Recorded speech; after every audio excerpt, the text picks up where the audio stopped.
Rita, lovely to see you. Hi, it's so nice to see you too. How are you? I hope you're safe and everyone's well. Things are good in Tirana. We are standing together and standing strong, and we can't wait for this pandemic to be over. How are things in London? It's the same. Obviously, we're going to speak English because I don't want to mess anything up. But it really is really kind of a lonely place. You know, it's very, very dark and it's rainy and, you know, you can't really go anywhere. So it's a bit like everywhere else in the world. So, you know, I'm just very, very grateful that, you know, my family are healthy and we're healthy. So thank God for that. Yeah. Excellent. So our friends from the diaspora put together this phenomenal conference. And so the two of us are interviewing each other. So I'll go first. Okay. You are one of the most famous stars in the world, and you happen to be Albanian, and everybody's so proud. How does one get there? I mean, what does it take to be a megastar? Well, first of all, to be a shqiptar woman in such a crazy male-dominated industry, which it really is, it is all about the determination, the work ethic, the self-belief, but also for me, I've seen my parents really work hard, and I think it all stems from how much you really want to do something. And I really believe that the journey to success is, you know, the family that you have around you, and being from, you know, where I'm from, and everyone that's watching this, you understand that family for us is everything. And I feel very, very determined to always push myself and my boundaries and my limits and try and become a businesswoman in the sense where I can, you know, grow and inspire other girls watching this interview right now, you know, that are sitting at home or in their living rooms and are really sort of sad that they can't go out, or that they feel stuck, or, you know, I was that girl too. And for me to be able to still be in my 20s for a few more days before I turn 30. No, it only begins then. I know. Oh no. I know from experience. Yeah, I started really young, and I think to have the support from my country and the Albanian community and what role it played for me was unwordly. You know, I have no words to describe how important that role is for my community to really support me through my crazy journey. And also, it wasn't a very common journey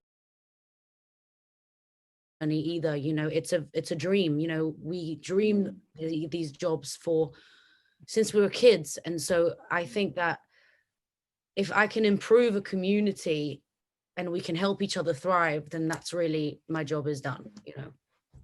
Well, I'm curious because you speak of this crazy journey, but a journey means a decade or many years. I'm curious, what does your day look like? What does Rita Ora do on a typical day? Well, my first thought in the day when I wake up is, this might sound insane, but I really do this. I meditate. I don't go on my phone for about, you know, 30 minutes to an hour. I mean, some people, you know, wake up and they check their phones, and it's really, especially now that we're in this pandemic, it's really important to look after your mental health. And I have never been more aware of my mental health than since this pandemic started. So I really try and chill out. I try and meditate for about half an hour, and then I wake up. My favorite time to eat is breakfast. I love breakfast. I think that's because my mum always used to make the best breakfast. And my favorite, and I'm not joking, is speta me djath and ajvar me vo. And also, what else do I love? I don't know if I'm saying this right, but the lokuma, which my mum makes with jam and honey. And I'm not saying it's the healthiest of food, by the way, but it's definitely delicious. So I think for me, I really love to make a good breakfast, and then I get on my business calls because I have a lot of things that, you know, I'm very involved in, and we can get into that later on. But I think for me, my daily routine and work ethic is always about making sure I'm on top of everything. You know, there's nothing that really goes by, no decisions made if I'm not involved in it. And I think that is a one-on-one course that we can also discuss another time on how to really be in control of your business, especially females, and how to really just be aware of the world that you want to create and how you want to achieve certain messages. And, you know, if you're supporting a family, to really be on top of it and hands in, and it's dedication and it's sacrifice. Yeah, well, you know, speaking of food, when I was sick with COVID, your mom recommended chicken broth. Yeah. So every friend that gets then infected, I say you need to try Rita Ora's chicken broth. Oh, that's so nice. So it's, you know, rakia and Rita Ora's chicken broth is the remedy. Poor, it's definitely for me. It's the most delicious thing, and it's very, very hard to make. I have no patience to make that, but it's very good. It's very healthy. Thank God for moms. Thank God. Rita, one question that a lot of people ask: when you first realized that you are famous, and how do you manage fame and popularity? Because for some people it goes on top of your head and they become arrogant, they act like people don't exist. And for some people like you, you know, how do you use fame as a tool to do good, and how do you cope with it? How do you keep yourself grounded? I think it's a better question. Yeah, well, people always ask me that question, you know, and for someone who I think's been in this industry now for longer than 10 years, I've realized that the longevity of a career is really based on the attitude and the respect that you show others. And I think that, of course, considering everything else, but for me, you have to really treat the people that are working for you, or the people that you'd like to be involved with the utmost respect that you'd like to be treated with. And I think that with that comes discipline, but it also comes that strong, thick skin of realizing you're not always going to get yes, because that's not life. You know, sometimes things don't really work out and you have to pick yourself back up and you have to try again and try again. But if I can go back to 2012, I remember the days where I was so excited and fun. And I was like, this is crazy. My life has changed. I can't believe all of this fame, money. It's like, people know my name. I'm doing all these shows. I'm all over the world. And for some reason, I remember feeling like I was the only girl, one of my favorite Rihanna songs, but like the only girl in the world. And I say that because I felt like I had more to prove, just being a woman, but also being from an Albanian background and heritage, and having the ability to be extra strong, because we deserve that sense of appreciation from another female to really be an inspiration for the community and for the youth and for all the young kids. And not even that, just for women in general and for men, for everyone that feels like, wow, I can't believe we broke a boundary. We're breaking barriers. We're becoming limitless. And I've always been so passionate about speaking so openly, and having the honorary of ambassadorship for me in Kosovo was one of the best moments of my life. It really was, because I'm so patriotic and proud of where I'm from. And my parents have embedded that in me for so many years, growing up and speaking Albanian in the house and having that sense of heritage. And I think with that comes pride, commitment, discipline, and you just become more confident in who you are. And when I now have the utmost excitement to see such amazing artists that are coming out of our country, it blows my mind, you know, and I'm so happy that I've been able to not only start this incredible, I would say, journey since 2012 and being this girl that felt like she was on her own, to now having the support of all these badass girls behind me that are from the same country, but also are doing their own thing. It just makes me feel like I knew it. You know, it gave me that sense of, the relief of like, wow, now there's more of us that we could really stand alone and be a community and have that, that approach of, wow, we are beautiful and we're talented. And now the world is seeing that, and I'm not on my own anymore. And it has really made me happy, you know? So yeah. I love it. I love it. This is great. And you know, you mentioned Kosovo, and you mentioned The Only Girl in the World, but one of my favorite songs of yours is Shine Your Light. Yeah. And I have to admit, as a mayor, I was a bit jealous of Pristina. Oh, and so my question was like, we can do another version. We should do another version in Toronto, right? But you know, why did you, out of all places, why did you decide to shoot the video? I mean, you're a mega star. You could have picked up any place, but you decided to go home. You know, why? I think the action just says it all.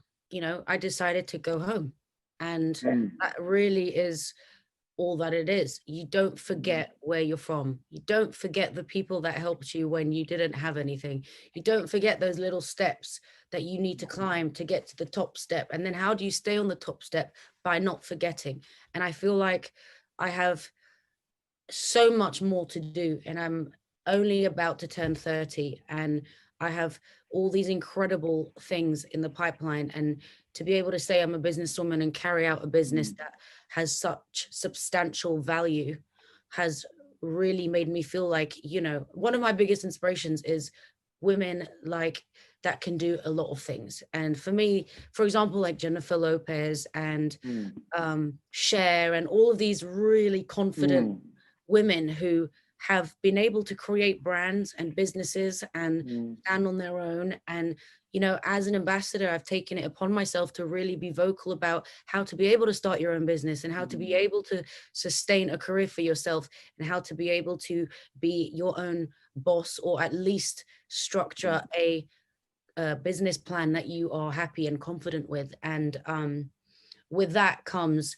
again, that self-belief, but music and everything else that has come with this incredible job for me is why I like do what I do. And one day I'll go back there and shoot something else. And I would like being the first person to do things. All right. I am like the person that fights and is the first. Like, I wanted to go to Pristina and put that place on the map and have fun with it, because it's such a fun place. Every time I went there, you know, every summer I would go back and see my family. I had the best time. It was so much fun. And I wanted to show that sense of fun in a country that, you know, unfortunately, some people may not know that much about.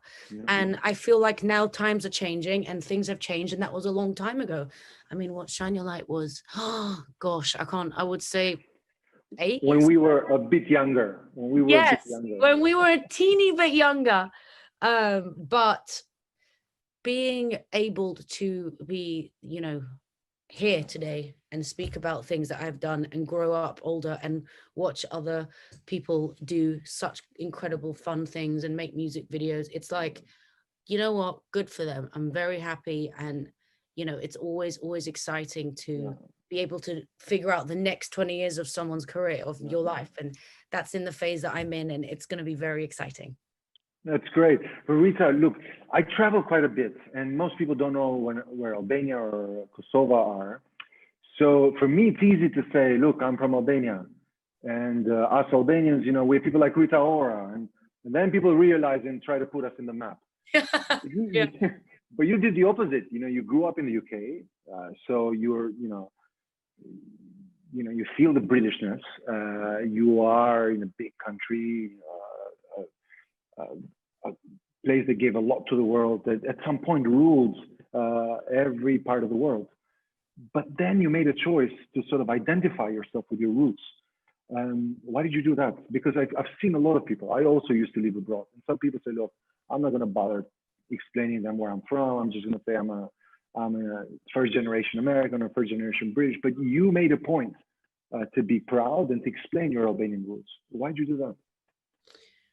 Honestly, honestly, yes, I'm going to put it into words that are very clear. I've had a lot of opinions in my life. You know, a lot of people, Rita, you should do this, or you should try and sing like that, or you should make this type of music. And the one thing I never let people touch or come close to me was my integrity and my fashion and my style and my expressionism, if that's even a word.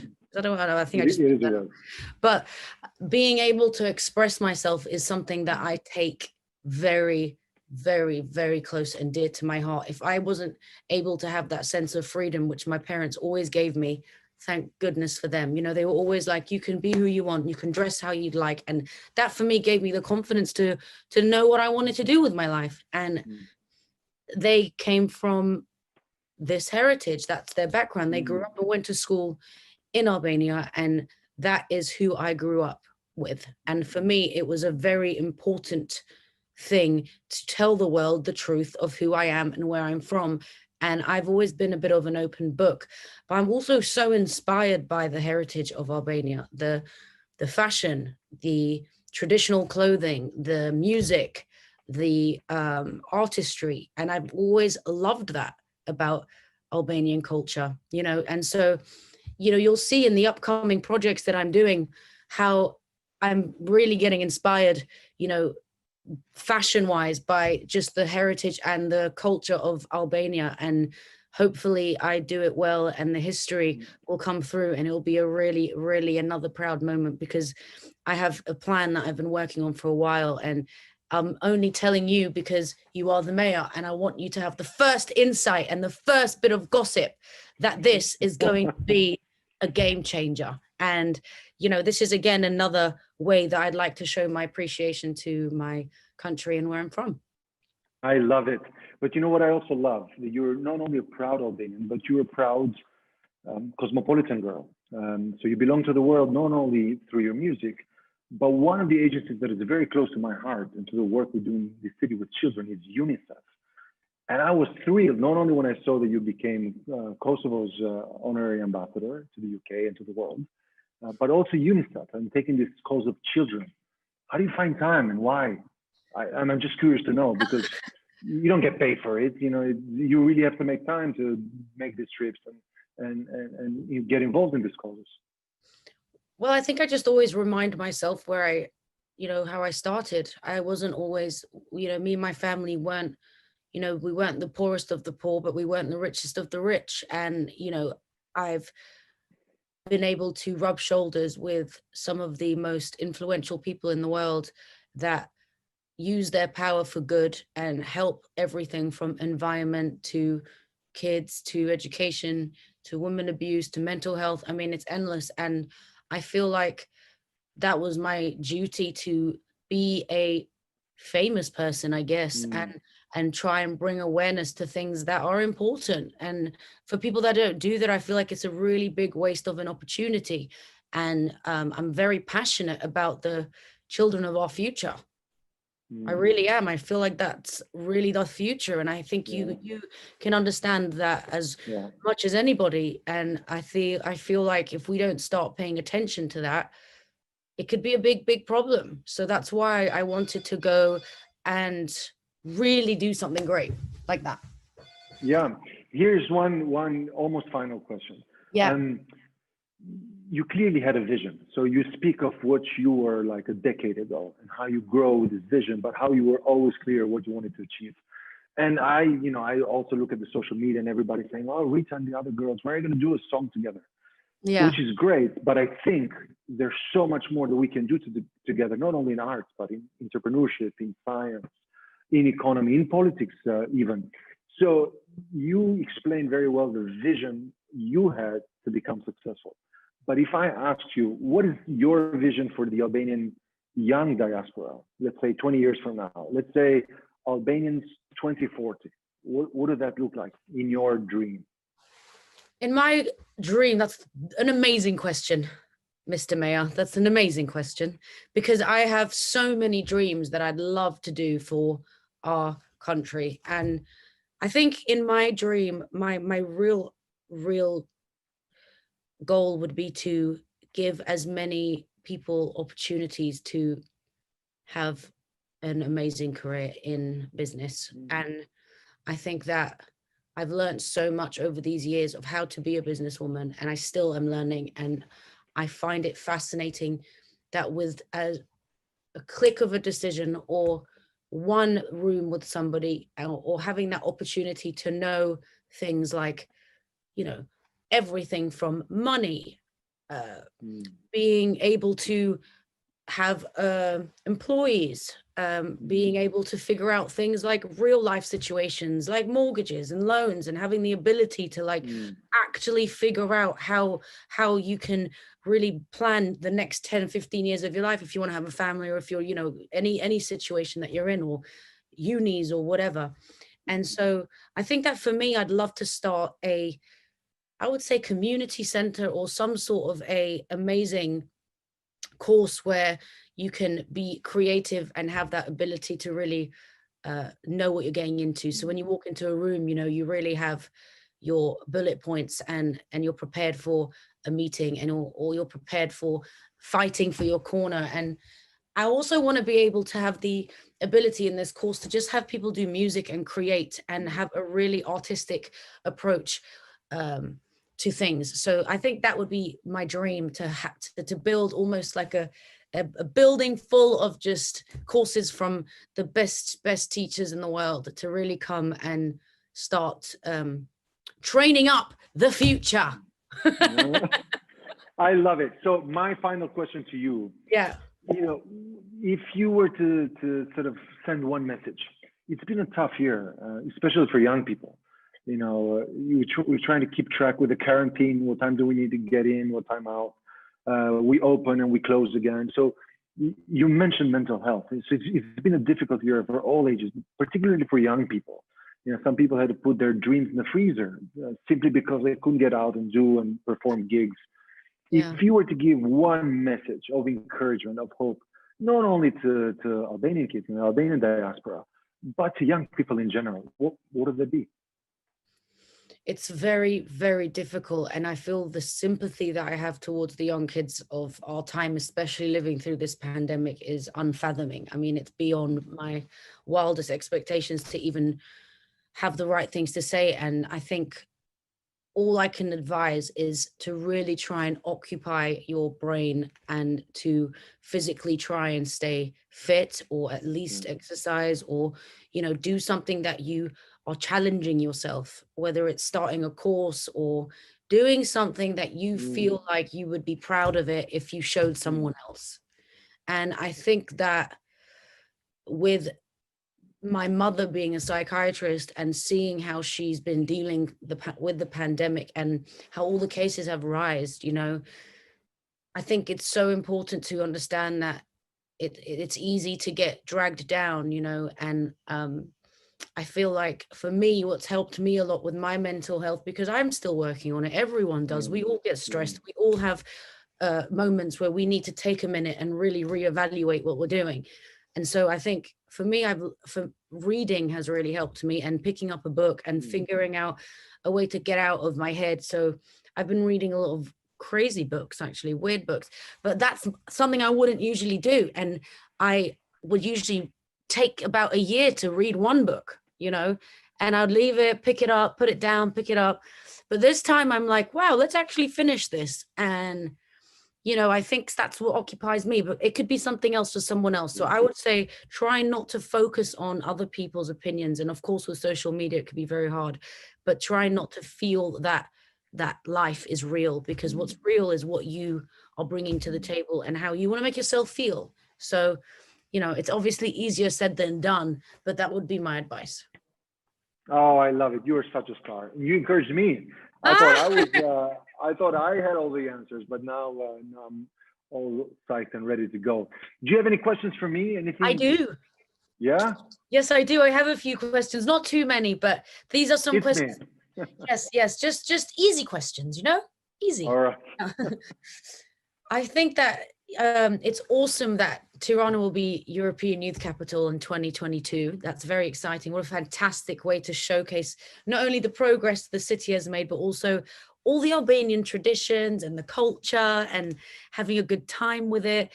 Have you got any plans yet with 2022, or is there anything you'd like to share? Well, you know, we definitely want to have you back. That's yeah. What do you think is the importance, for example, to the image of the country? But look, you know, you're absolutely right. Sometimes we suffer unnecessarily from a reputation of being, you know, locked up places during communism, or having gone through the turmoil during the war in Kosovo. And sometimes, you know, people are already stressed up. When they hear of more crises and more problems, they sort of shy away from paying attention. So we want people to pay attention. And we're using the opportunity of Tirana being European youth capital. First, inshallah, hopefully, it will be the first year after the pandemic. So if 2021 will be a major vaccination year, 2022 will actually really be the first year where people can travel freely, have concerts back. So definitely we want to have you back and other Albanian artists. But one thing which is important is we want to use this as an opportunity, not only for the youth of Tirana, but all of Albania and Kosovo and Albanians in Macedonia and in Montenegro, and having a pan-Albanian postcard to show that we are the youngest nation in Europe. No one speaks about it. You know, in an aging Europe, in a Europe that is getting very old and families, you know, have a later age. We bring flesh, blood, and fresh energy, and also a pool of talent. So I really want to demonstrate that as one of our key points, our youthfulness, not only in terms of demographic and age, but in terms of ideas and in terms of talent. And you are such a bright example of that. So I really want to make this a showcase of Tirana and Albanian youth from across the region to the world. We are planning over 1,000 events, and hundreds of thousands of young people from Europe will be coming to visit, because that's how it's designed from the European nations. So it will be an opportunity to have a big sofra, right? To sit everyone around the table and to get some people to see firsthand. And some of the urban legends about the region, I think, will be shattered when they find out the amazing hospitality, the weather, the food, the love for arts and culture, the joy of life. I think we beat Italy with a Dolce Vita big time, you know? 100%. And how beautiful the coast is, and how stunning the beaches are, and just how lovely it is to also just be amongst such youthful, like you said, ideas, which for me is the most exciting part. Amazing. Well, I have another one. A few, actually. I just have it on my iPad here. That's why I'm looking to the right, because I want to make sure I don't miss anything. I loved having my concert when I did it in Skanderbeg Square. It was one of the most craziest things. And we had so much fun, didn't we? Yeah, we had so much fun, and it made me cry. I just loved how awesome it was. It was completely unbelievable. And every time I see changes, for example, the bazaar, the lake park, the castle, but what really is the most difficult project in running an Albanian city? What do you think is the most difficult project for you, for any city, I guess, for that matter? Well, you know, I think I'm just going to copy some of your answers, because it's fitting also for our line of work. The most difficult infrastructure project from the ones you mentioned, it's only 10 centimeters. It's from here to here. It's changing mentality. And what you do in your line of work, of course, you produce great music, but most of the time, you're trying to change mentality and try to push barriers to a new way of thinking, a new ways of expression. And a lot of our stigma, a lot of our dogma, a lot of our paranoia, but also a lot of our values, a lot of our ethics are in these 10 centimeters. I know how to do big boulevards and how to do bazaars and revamp castles and plant trees, but changes these 10 centimeters in which we feel that, look, we are part of one community.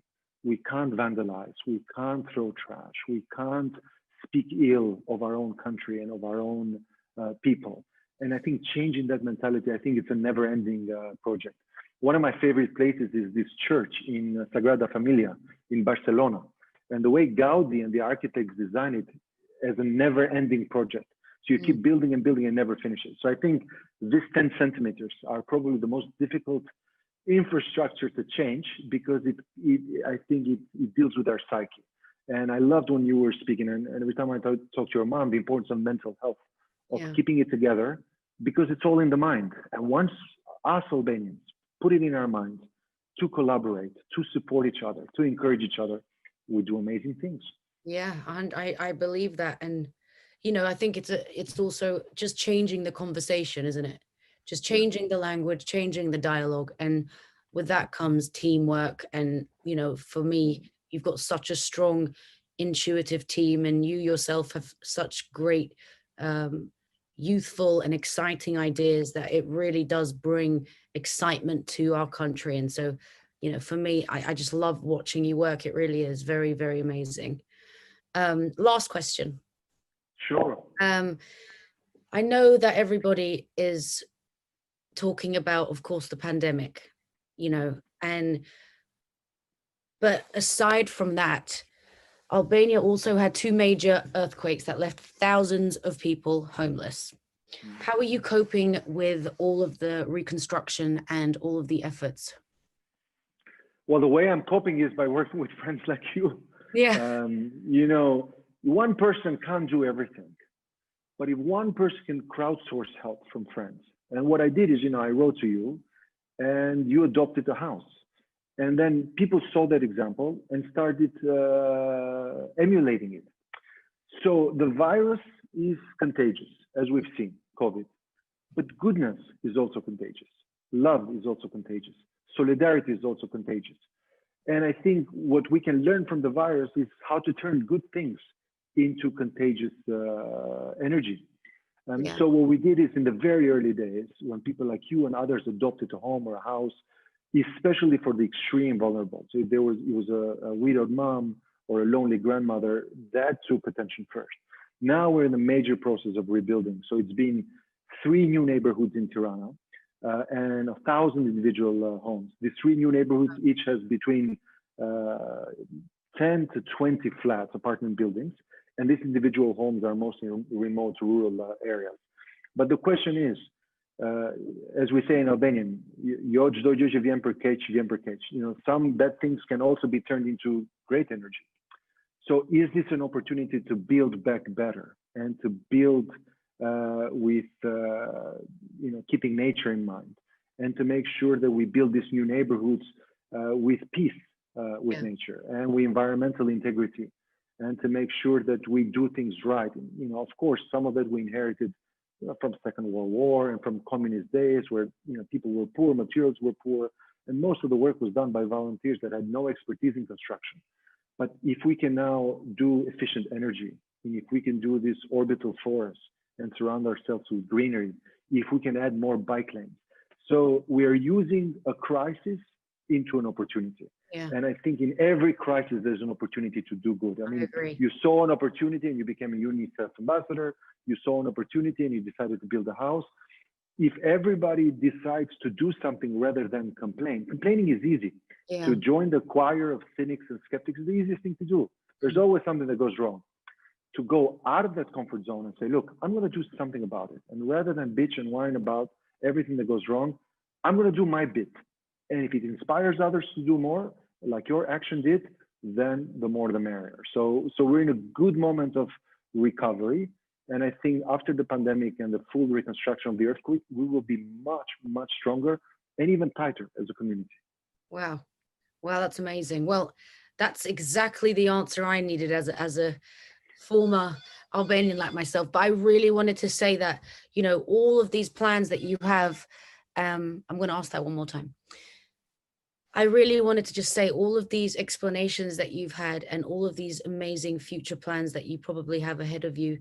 I really just want to say, is there anything you'd like to express, or that we can look forward to, or, what can we expect? I mean, this is whatever you'd like to say. Well, our interview is in the context of this fantastic diaspora pep-up talk. Yes. It's called a conference, but it really is a pep-up talk amongst Albanians who are getting stuff done. If we work better together, and if we realize that what divides us is so minor to what unites us, and it doesn't matter if you're an Albanian in the UK or New York, or whether you're in Africa or in Albania and Kosovo, not only genetically and by language, but also by mentality, we are survivors. We always fall on our feet. We are resilient. We've been through war, we've been through earthquakes, we've been through floods, we've been through all kinds of historic injustice. Yeah. But once we put our head together and our mind together, and especially our hearts together, we do amazing things. So I really look forward to this being an Albanian decade.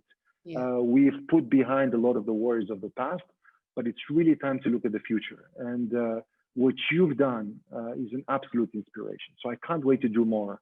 And on behalf of both of us, I want to wish the organizers of the conference great success.